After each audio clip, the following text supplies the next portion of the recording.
gonna hit record. No stress at all, because you send that energy over here. Like, Yeah. So you let's know? get started. Miss Cynthia Ellis Topsey.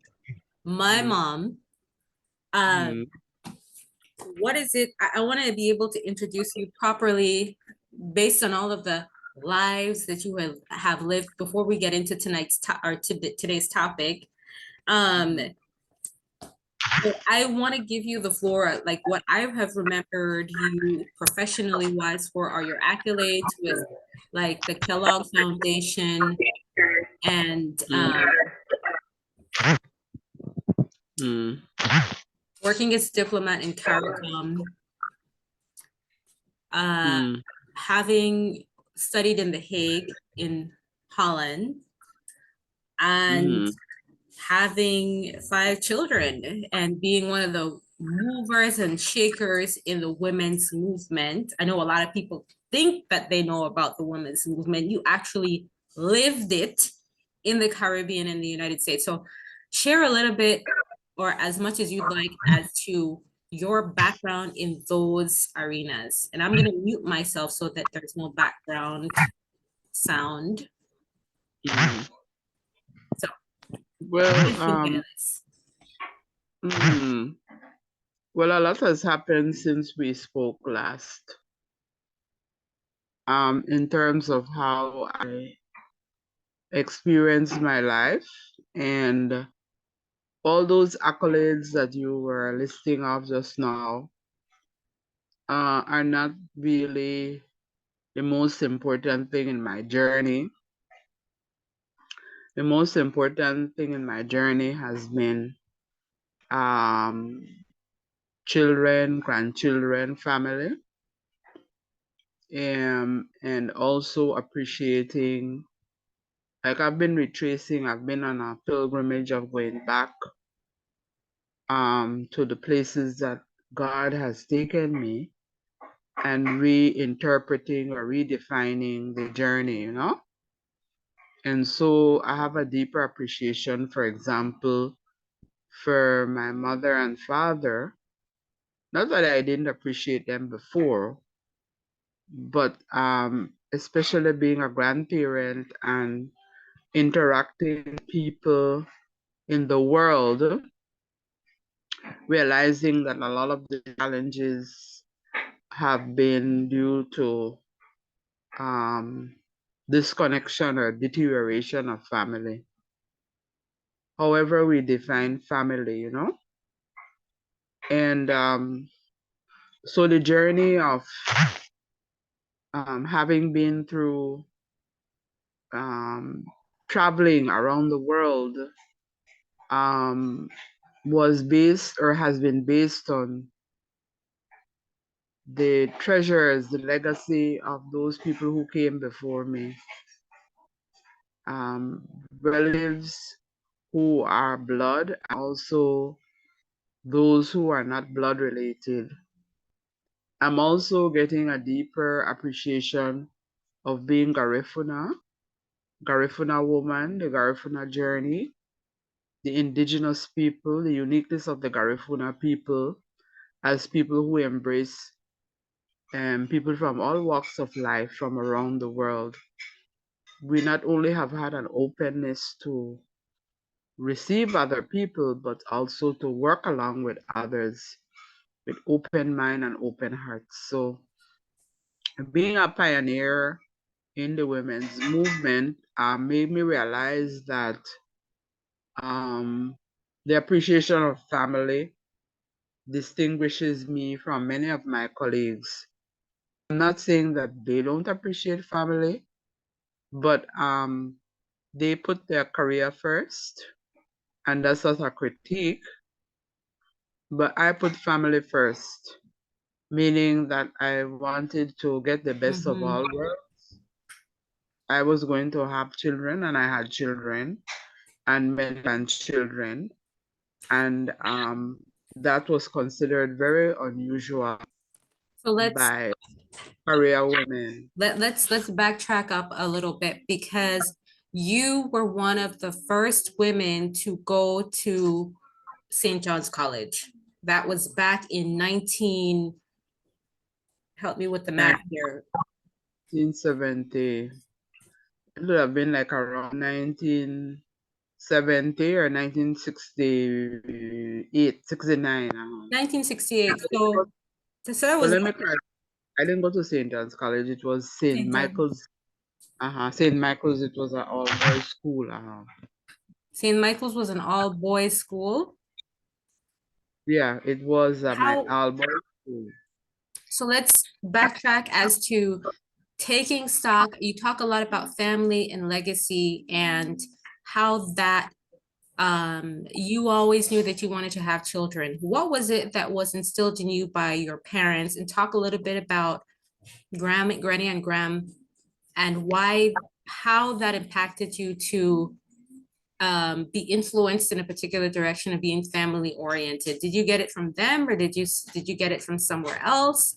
And why was that a good supplement for being really into education? Because in that time, for those of the viewers who don't know, going and getting your education as a Garifuna woman was a huge obstacle, right? Or perceived as a huge obstacle. So what was it that was so different about your upbringing that allowed you to even conceive of doing something like that?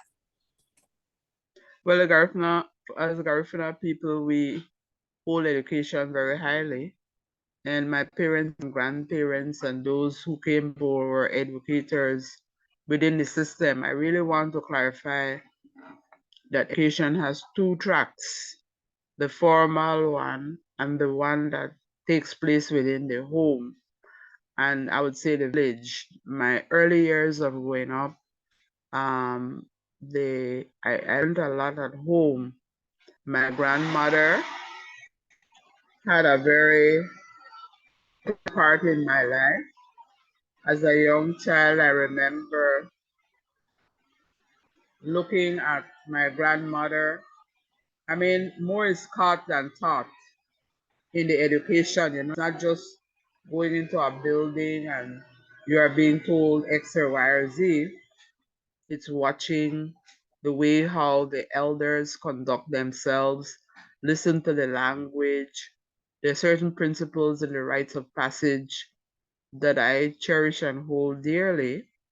And I realized that the way I was brought up, my other siblings did not necessarily have that experience, so it has affected their journey.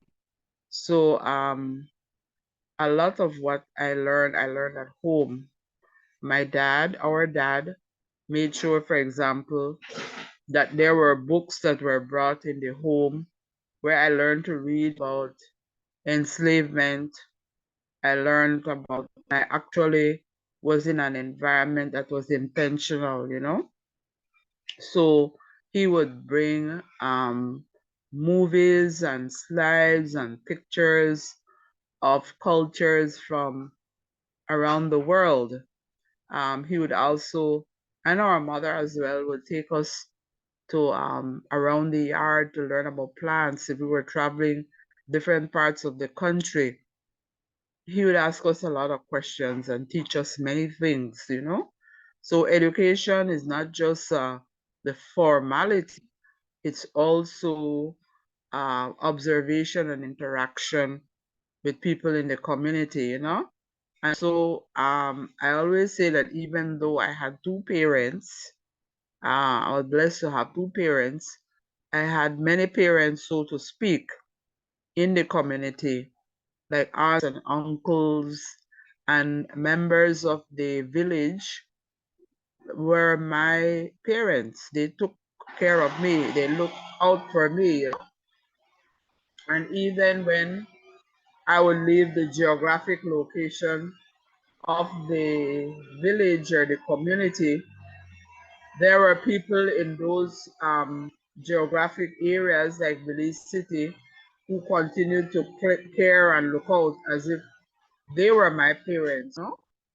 And in those times, more than now, any adult could correct a child or guide a child. You know what I'm saying? So the school wasn't just like a place where you learn subjects of science or English or math. It was a caretaking environment. And so my attitude to education is wider than getting certificates and paperwork. And that's what I want to present very strongly. Is that caring, and that learning. Right. So in terms of the village and the community investing in the younger generation, how the community invested in you and made it possible for you to pursue your education, how do you think that we have shifted from that? And what is it that we can do different to bring back some of those community principles in the current climate that we're living in right now? Like you talk about Grams being interactive, taking the time and making you a part of his education or making you aware of certain things, that he did that intentionally. And you also doing that with us. Like I could remember traveling a lot, with lock, stock, and barrel.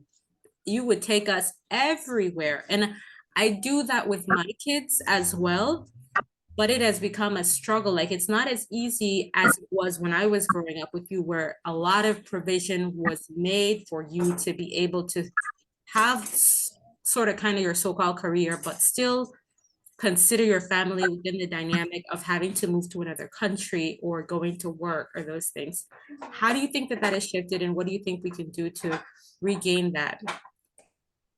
Yeah, I want to affirm and celebrate what you just said because there's a lot of caring, no matter what challenges or how hard it was. I'm here in New York City, for example, and I'm remembering Joseph Castillo, Uncle Joe.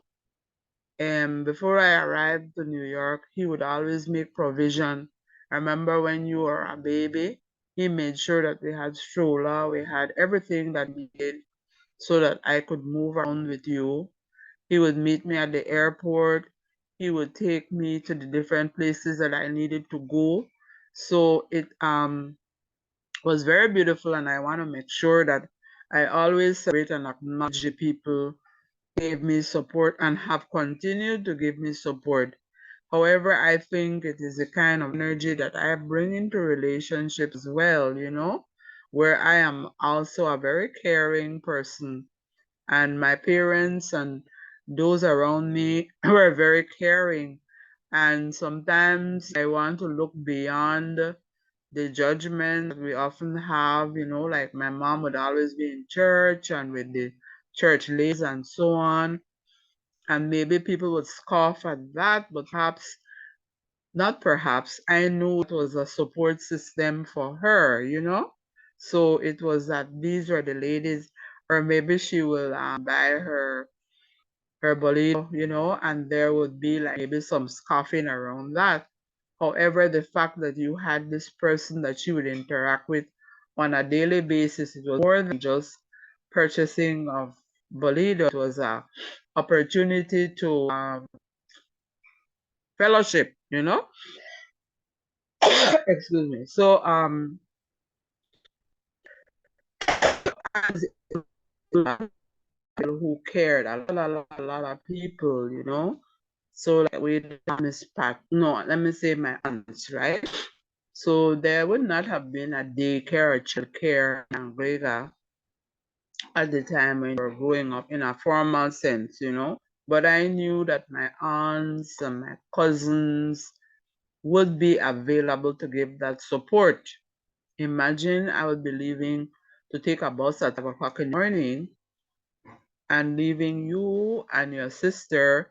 Somebody had to look out for them. And it wasn't just the adults, it was the children, So Keisha shares that she would be at school and maybe let's say there were bullies at the school. There were her cousins who would look out for her and perhaps bully them. I'm not encouraging bullying, but no matter mess with my cousin type of attitude, So that is way over the years. Like when I remember I go to sixth form, I eventually did go to St. John's sixth form, And there was a classmate living in Belize City. He would bring lunch for me because I live a distance from where the school was, you know. But every day, my colleague would bring lunch for me, you know. We look out for each other. And even as a child, I looked out for my siblings. I took care of my siblings. And I didn't do that with any kind of resentment. So that means that there was an atmosphere created in the village, in the community. It's a Garifuna way of being where I for you and you for me, you know? And now we are trying to bring that back in Garifuna themes, Garifuna celebration. Exactly the point that you're raising, you know, that we look back at those practices of relating that we had in the past that we have lost or we are losing, and to be intentional about bringing it back.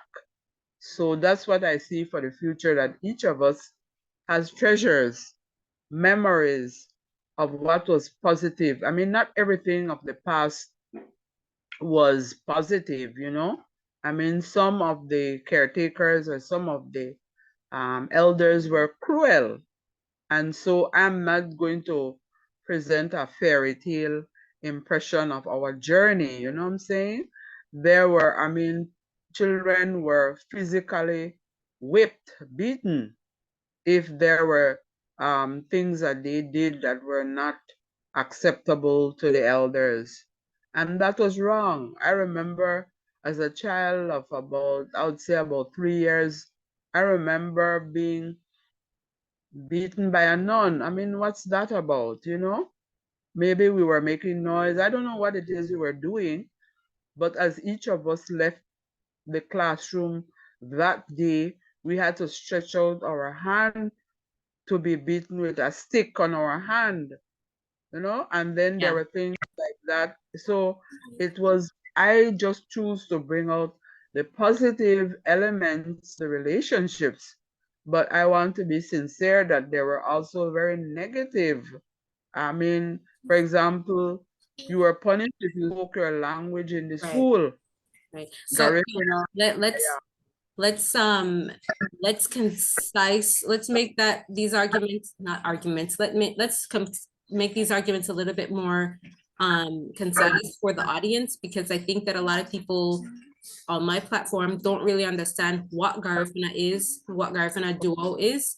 And there is a lot of controversy around how we came to the Americas, how we were able to be in education. I mean, you know, being the four founders of education of Belize, and why, what that has encompassed.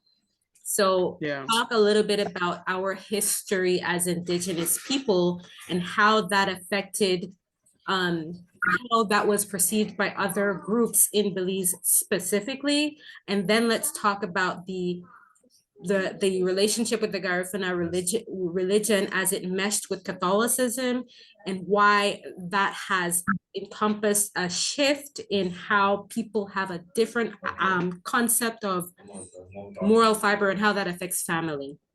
I know that's kind yeah, of that, big, but we can divide this whole conversation right there in like 4 more segments. But let's just try to address it very concisely. a very good question you're asking. And actually, I'm still on the pilgrimage and the journey of learning more myself, you know. There are two, I'm learning that there are two versions, or there are many versions of how we cross the Atlantic Ocean to the Americas. I'm learning that, like I was in St. Vincent recently, we call St. Vincent Urume, and I came across a castle or several Saint castles. Vincent Urume, which means home. Yes, our homeland. That's correct. That's a place where the Garifuna, even if you have not physically gone there, that's your homeland. That's our homeland. Like the Irish, you know, I know Irish people, they call themselves Irish, they have an Irish passport, but they've never been to Ireland. So it's that kind of way of being. And I learned that and matters. Okay, so a number of people, like we have a lot of European connect in our blood, you know. So when I was listen to learn that history, that there was a lot of interaction between Europeans and the people, the original people who were in the Caribbean. So, for example, we have links with Haiti, and when Napoleon had gone to Haiti to quell the Haitian Revolution, he took all the people with him, and the Polish married Haitian women. So I began to discover that through, when I was living in Buffalo, I could understand some Polish words. And that made me realize that there's a combination and there's a mixture about between different ethnic groups, races, you know what I'm saying? So it's not like I am fully blooded Garifuna. But I am. I mean, I personally am because I checked my ancestry, right? And most of my ancestry connects with Africa. I'm mostly African from with Benin and all those things, all those different configurations. And then a percentage of me comes from the Amerindian South America, right? So the history of the Garifuna is that we have some who traveled directly from Africa to the Caribbean, and these were from Mali. You know, there's a book called They Came for Columbus, which presents the fact that indigenous people, those are the first people, those are the people who were here before the Europeans crossed and came to the Atlantic Ocean, and labels. And so we were traders also. You know, there are two, I wanted to follow, there are two. There were people who came, we came across the Bering Strait and all that. If you look at them, how we look at the Mongolians and the Chinese and those people, right? Interesting. So it's research on. I don't want to be conclusive about many things. I spoke with a gentleman from Burkina Faso and another one from Mali and another one from India, and they're saying that the pyramids that in India look like the ones in Central America. So that was news to me. So it's very important that we open our minds and our hearts to the history as it's unfolding, the more we're discovering what's going on, right? So I find that it's important to understand the dynamism of history. The other one is that we were brought to be enslaved, but we really did not receive enslavement. That is the Garifuna. We came as Africans, and then the indigenous people there who would be the Taino, the Caribs, the Kalinago. You know, there are different names given. I'm so careful with labels, but those relatives took us in. And so that's what made the combination of Garifuna. We didn't start off by being called Garifuna. We gave ourselves that name, that sense of identity. So that's some of the background. And of course, we escaped and we were fighting, having fights with for territory. You know, the Europeans came to conquer. You know, this recently the Pope gave a kind of borderline apology based on the doctrine of discovery. The Pope, you know, and so it's like forgiving, asking for forgiveness about what was done to the indigenous people of the Americas. So that's a conversation we are continuing to have, you know. So Garifuna duo or Garifuna beingness came about more, I think, when we were exiled to Central America. We were put on an island called Balisar. Okay. Balisar. Mm-hmm. And We exile. can get more detailed into the history, but just for the audience to understand, basically, Garifuna people are people who came during or just before slavery had taken place, or started to become public trading. And I also want to add to that, because I've been researching this particular topic from an economic standpoint, and found out that in this time of the slave trade, when the slave trade was shifting from a predominantly African and Arabic business, it then became a European business, and that's why Garifuna said were not actually enslaved, or because they knew how this business worked and were warned and made an agreement with the European slave traders to not be enslaved. And also, um, so that's a possibility to explore further as to why it is that they were able to have two separate groups of African people living in the Americas, one being under slavery and the other not. Which tends to make more sense to me. There are a couple of other little details as to it wasn't that straightforward, like, oh yeah, you guys can stay. It wasn't like that. But talk about your work with the Garifuna now and what you've uncovered in terms of how the family, or what is it that you're advocating now for Garifuna people worldwide and in this part of the region, Caribbean and Central America, and why is that? What is it that we're seeing that's happening, and how is it that you want to see a difference for the future? Thank you. Well, one of the distinctive things about Garifuna, we were selected by the United Nations as a masterpiece culture for humanity in the year 2001.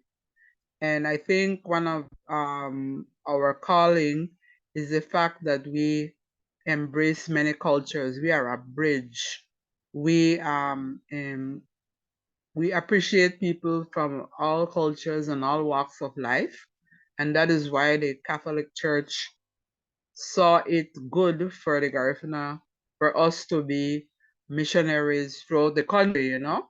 We work very closely with the Maya and also the bishops, the two Garifuna bishops back to back of the Catholic Church is an indication that we are a people who have that universal way of being, you know, of welcoming and aligning with people from other cultures. So that is something that it's like in my DNA, and I didn't think about it until recently. For example, I work with Dr. Annabelle Ford of the El Pilar Initiative, which is 6,000 acres of pristine forest that covers one of the 900 pyramids in Belize. And that shows to me, here I am with Maya and with other cultures from all over the world. In fact, most of her researchers are from Europe and from the United States. And I woke up one morning and realized, but wait, I am different in this group. But I didn't start off like that. I didn't look at it like that, you know? And that's not unique to me. Garifuna people, we tend to be very interactive and inclusive without losing our sense of identity, you know, and our distinctiveness of Garifuna people. So I feel Why that is that? excuse me, Why is that? why are we like that? Mhm. Oh, Because there are and a lot thank of Garifuna people who will disagree. that's okay. They're okay to be.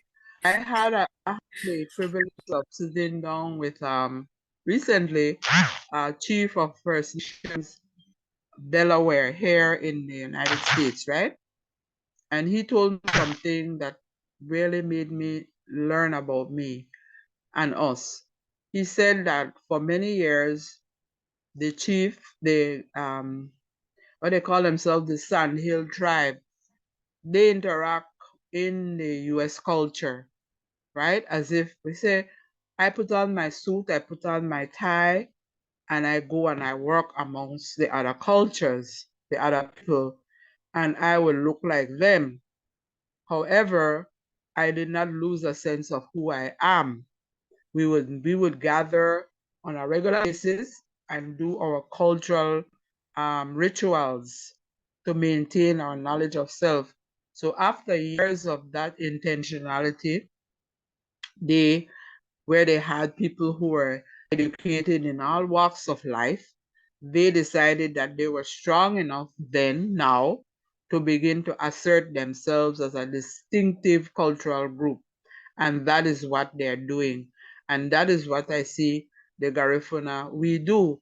We have codified ways of being. You know that even in our language, and I'm not just speaking the language, the words that come out of your mouth, but the tone, the famous hey, says a lot. Volumes, not just Yeah.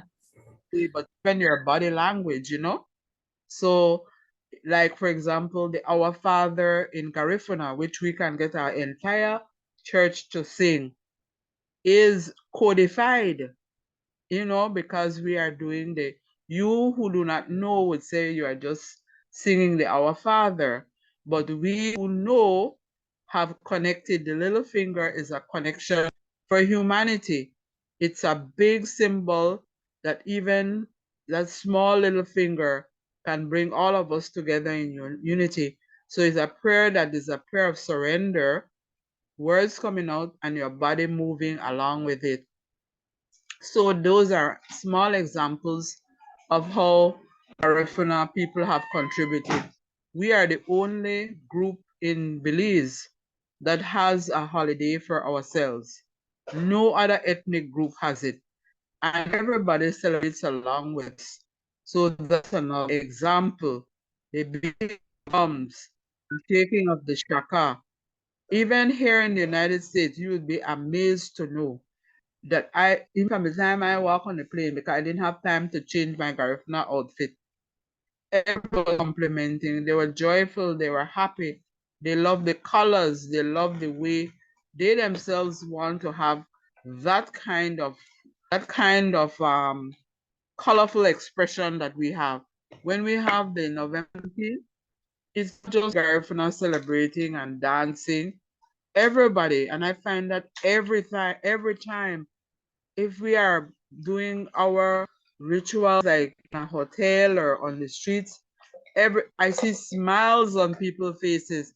People who are not Garifuna, like they want to be a part of this vibrancy. They want to be a part of something that they don't understand, but it resonates deeply within their spirit. It's like they've been waiting, they've been longing for this. It's the idea of being one's true and authentic self. Because as if you have any background of how the Garifuna have evolved as a people, we face a lot of adversity in Belize for, like you said earlier, the nuns not allowing you to speak the language or there was even a time in Belize where you had a curfew as a Garifuna person. You could not be seen on the streets of Belize City past a certain time. And so you needed to have like a passport to be out past a certain time, just because that was just how Garifuna people were treated because of that. But why was that? We have just 3 minutes, but that was just a heavy sign of a discrimination that we faced as a people and still face on some levels. And so we've overcome a lot to still be able to hold on to our culture. So that resonates with me strongly, that like I speak German more than I speak my own language because I live in Germany. Yet that was one of the things that I made sure I did when I went home, was I took my daughters to the place I was born. I took my children to see where I live. We've started taking Garifuna lessons online because I think that sense of identity does not always have to be a fight or resistance against something. I must overcome this in order to be me. You can be you and still be in the world, but not of the world. And that is what people really love when they see a Garifuna person wearing the clothes and speaking the language for the most part, because it reminds them that they need to also be true to themselves. So we're gonna wrap up this part one. I'm gonna just what is it? You have any last words for this segment? I'm gonna call you right back if you have another 45 minutes so we can continue with the flow, because I think we're in a flow right now in terms of community work. Because yeah, I just wanted to say that what you're saying is powerful and it's very beautiful. And I learned to overcome self-consciousness about not speaking Garifuna. Language is not just the words, meaning that I acknowledge the fact that I was not brought up in the environment, but I'm Garif and I am Garifuna to the backbone, meaning that I have taken the leadership in promoting and presenting my people much more than those who speak Garifuna. And it's not a competition, but it's just to make the point that the essence of the language is in your being and it's in your DNA. And that's something that that we cannot help, even how we carry ourselves and the food. I mean, the fact that you have that draw or that magnetic pull to want to be with your people, to be in the place that you were born, that is Garifuna. So what's amazing for me is that there are people here in the United States. We have almost 1 million around the world. So wherever we are, it's beautiful that we can relate, no matter where we come from, the distinctiveness of what it means to be Garifuna, and it attracts and heals. It's a healing. It's a healing journey for others and for ourselves Thank you so to much, Mom. go. Mhm. Okay. Thank you. So I'll where is this? I'm trying to stop it, but it won't let me stop. Anyway, so I'm gonna call you right back. I'm gonna send you, okay, here we go.